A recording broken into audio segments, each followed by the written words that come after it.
when you combine all those previous stimulus programs, $40 billion reached the people of New York City. All of those good investments are now wearing off, and people are running out of money. If there's not a stimulus, the state of New York is going to be in dire, dire shape, and unfortunately might have to pass on cuts to localities. New York City Mayor Bill de Blasio warning of a potential layoff series without further action from Washington. Governors urging caution ahead of the Thanksgiving holiday with virus cases spiking across the country. LA County reporting record new cases on Monday, putting it on the brink of another lockdown. North Carolina issuing an executive order extending mask mandates, closing indoor bar service and limiting occupancy in restaurants and stores. Michael McKee of Bloomberg joins us right now for more. Mike, more restrictions into Thanksgiving. Yeah, it's kind of funny, John. Wall Street seems happy this morning. They're looking ahead to a vaccinated world. But the warnings from policymakers are we've got several months of pain ahead, and we're getting that validated by the data. 59.2 million cases of COVID worldwide, and that's 1.4 million deaths. Here in the U.S., 12.4 million cases now, almost 260,000 deaths.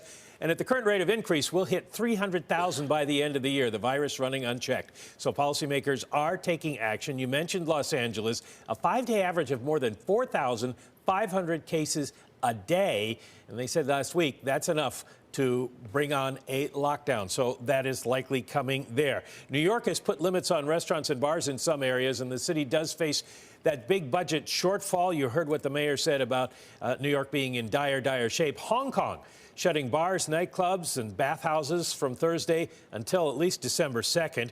And cases are climbing in Japan. The government there trying to decide whether it needs to close or limit stores and restaurants. We should also note, since I'm the eco guy, Germany's IFO index of business confidence fell a lot more than expected today. Predictions are that country may see a recession in the first quarter.